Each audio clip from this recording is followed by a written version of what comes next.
اس کبیر اور بدترین حرکت میں حصہ لیا ہے، ان کے لیے آئین اور قانون میں جو سزائیں لکھی گئی ہیں، ہر صورت ان کو یہ سزائیں دی جائیں گی۔ جنہوں نے منصوبہ بندی کی ہے، جنہوں نے ڈنڈے اور لاٹھیاں اور لوہے کے جو تھیں ان کو ان کے حوالے کیا، جن کے پاس اسلحہ تھا، اور وہ پولیس اور جو وہاں پر فوجی موجود تھے ان کے اوپر بل پڑے، حملہ ہوا۔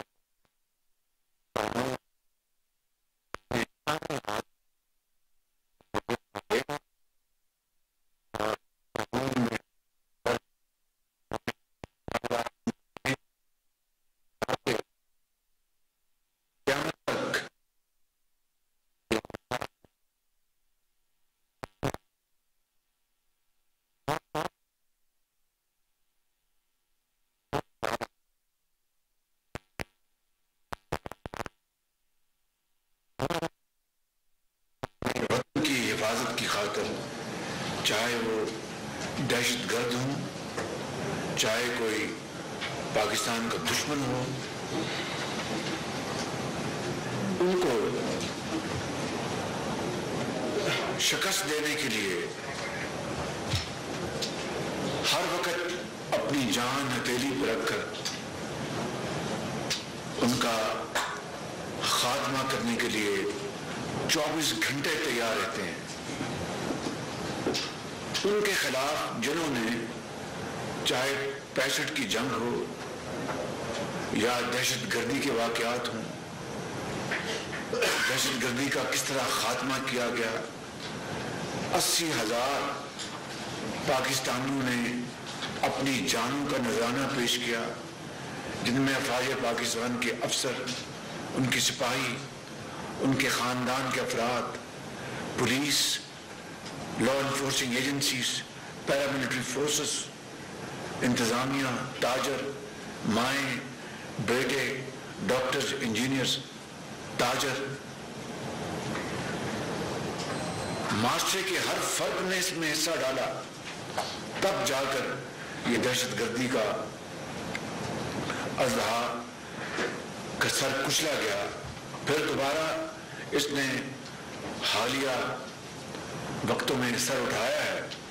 اس کے بارے میں ہم سب جانتے ہیں، مگر یہ کسی اور وقت کے لیے بحث رکھیں گے۔ کہنے کا مقصد یہ ہے کہ جنہوں نے اپنے خون سے پاکستان کی سرحدوں کی حفاظت اور آبیاری کی ہے، اور وہ اپنے گھر والوں کو دعوے مفارقت دے کر اس دنیا سے چلے گئے، شہادت کا رتبہ حاصل کیا، جن کی بیویاں بیوہ بن گئیں، جن کے بچے اور بیٹیاں یتیم ہو گئیں، جن کے بوڑھے ماں باپ عمر بھر ان کے آنسو خشک نہیں ہوں گے، ان شہیدوں اور ان غازیوں کی ہم نے بے حرمتی کی، ان کی جو تنصیبات پر وہاں پر حملے کیے، یہ دلخراش منظر 75 سال میں نہ کبھی کسی نے سوچا تھا نہ دیکھا تھا۔ اور میں پھر یہ کہتا ہوں کہ کاش کم از کم میں اس دن کے لیے اس دنیا میں نہ ہوتا کہ اپنے وطن میں اپنوں نے دشمن بن کر انہوں نے پاکستان کے ان اداروں پر، ان تنصیبات پر حملہ کیا۔ تو آج اس حوالے سے ہم یہاں پر جمع ہیں۔ میں نے اسلام آباد میں ایک تفصیلی میٹنگ کی تھی اور اس کے اوپر بڑی تفصیل کے ساتھ ہدایات جاری کی تھی کہ جو بھی اس کے منصوبہ بندی میں شامل ہیں، جنہوں نے اشتعال انگیزی دلائی، جنہوں نے اس میں جو ابیٹمنٹ کے ذمہ دار بنے، جنہوں نے مدد کی، جنہوں نے اس معاملے کو آگ کو بھڑکانے میں پورا حصہ ڈالا، اور جو حملہ آور ہوئے وہ چن کر، کوئی اگر کسی نے خانہ پوری کرنے کی کوشش کی تو وہ ناقابل برداشت ہے۔ یہ وقت ہے، اٹس لائک ڈو اور ڈائی، اٹس ناؤ اور نیور۔ لہذا 100% جو اصل جو کلپریٹس ہیں، جنہوں نے یہ دہشت گردی اور ملک دشمنی کی، وہ پاکستان کے کسی بھی حصے میں ہیں، ان کو گرفتار کر کے قانون اور آئین کے مطابق اینٹی ٹیررسٹ کورٹس میں ان کے مقدمے چلائے جائیں۔ لا منسٹر کو میں نے یہ گزارش کیا کہ اینٹی ٹیررسٹ کورٹس کی تعداد بڑھائی جائے، اور اگر راتوں کو بھی یہ کورٹس ہمیں اپنا ان کو پروسیڈنگز کرانی پڑی تو اس میں کوئی حرج نہیں۔ پروسیکیوٹرز بہت قابل، ایماندار اور فرض شناس ہوں، انصاف پسند ہوں، اور پولیس اور انتظامیہ کا جو سب سے پہلا کام ہے کہ ان سب کو فی الفور بغیر کسی تاخیر کے گرفتار کیا جائے۔ چیف منسٹر محسن نقوی صاحب کو میں نے گزارش کی ہے، آج بھی کی ہے، کہ خانہ پوری جو ہے اٹ از ان ایکسیپٹیبل۔ جنون لوگ جو ہیں وہ گرفتار کیے جائیں گے، اور کسی کو وداؤٹ فیئر اور فیور ان کو گرفتار کر کے قانون کے کٹارے میں کھڑا کیا جائے گا۔ آج یہ جو ہمارا سیف سٹی ہے، یہ اس حوالے سے ایک اللہ تعالیٰ کی نعمت ہے۔ اس زمانے میں 12 ارب خرچ ہوئے تھے، اور یہاں پر ہم بیٹھے ہیں، تو یہ پاکستان کا نہیں بلکہ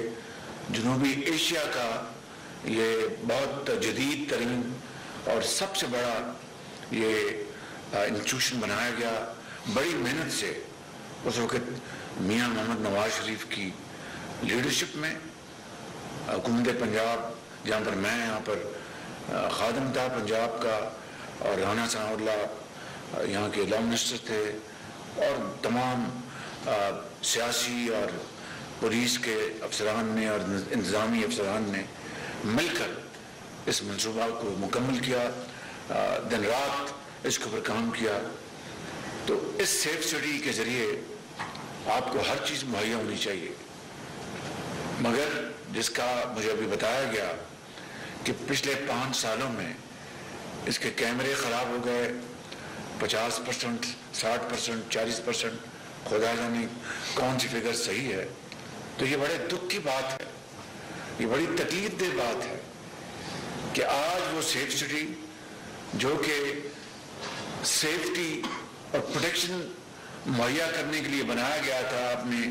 بھائیوں اور بہنوں اور بزرگوں اور ماؤں کے لیے، جس کو انتظامیہ اور پولیس نے اور سیاسی حکومتوں نے ملک کے اندر، اس شہر کے اندر، اس صوبے کے اندر دہشت گردی، چوری ڈکیتی اور دوسرے جرائم سے پاک کرنے کے لیے اس کو بنایا تھا، اس کو اگر غفلت اور اگر میں یہ کہوں کہ کرمنل نیگلیجنس سے اس کو اگر خراب کیا گیا ہے تو اس سے بڑا کوئی اور جرم سرزد نہیں ہو سکتا۔ بہرکیف یہ ایک شومی قسمت ہے کہ آج جب پاکستان کے غازیوں اور شہیدوں کے خلاف عمران نیازی اس کا جتھا حملہ آور ہوا ہے اور سیف سٹی پوری طرح آپریشن نہیں ہے، تو مجھے بہت افسوس ہے۔ لہذا میں چیف منسٹر صاحب کی خدمت میں گزارش کروں گا، یقیناً اس میں ان کا کوئی لینا دینا نہیں ہے، تو ابھی چند وہاں سے آئے ہیں، یہ 5 سال کی اگر اس کے اوپر گرد پڑی اور کیمرے خراب ہیں دوسرے، اور میں نے سنا ہے ابھی آ کے کہ جن افسروں کو میرٹ پر 100% میرٹ پر 100% میرٹ پر میری سپرویژن میں، جن کو یہاں پر کسی بیوہ کا بیٹا تھا، کوئی مزدور کا بیٹا تھا، مگر اس نے BA گریجویشن اعلیٰ نمبروں میں کی تھی، جو ریکوائرمنٹ تھی پوری کی تھی، ان کو میرٹ پر رکھا گیا۔ میں نے سنا کہ 70% لوگ یا 60% لوگ وہ لڑکے چلے گئے ہیں یا بچیاں چلی گئی ہیں، کیونکہ ان کا فیوچر یہاں پر بالکل بلیک ڈارک ہو چکا تھا. ان کی جو پروموشن کا جو میکنزم ہم نے بنایا تھا، ان کی جو انکریمنٹ کی جو ہم نے میکنزم بنایا تھا، وہ سب ختم ہو گیا، توجہ ختم ہو گئی اور ہر چیز تخت کی لگانے پر مرکوز ہو گئی. تو میں سمجھتا ہوں کہ اس کو فی الفور آپ کو جتنی بھی جلدی اور وسائل مہیا کر کے آپ کو اس کو آپریشن کریں، اور جو بھی آپ کا اس وقت کیپیسٹی آپ کی کام کر رہی ہے اس سے فائدہ لیں. اور نادرا کا جو نظام ہے، نادرا کے چیئرمین موجود ہے یہاں پہ؟ کیوں نادرا کے چیئرمین کو کیوں نہیں بلایا ہم نے اس میٹنگ میں؟ آپ ان کو ہم نے انوائٹ نہیں کیا. بھائی بتاؤ عبداللہ. ان سے پوری انفارمیشن لیں اور ریئل ٹائم میں انفارمیشن آپ لیں. اور اس میں میں آپ کو ٹارگٹ دے رہا ہوں، اگلے 72 گھنٹوں میں تمام کلپریٹس، پلانرز، انسٹیگیٹرز اور حملہ آور گرفتار ہونے چاہیے جرم، اور ان کے خلاف قانون کے مطابق کیسز درج ہوں. اور آپ کی جو اینٹی ٹیررسٹ کورٹس وہ باقاعدہ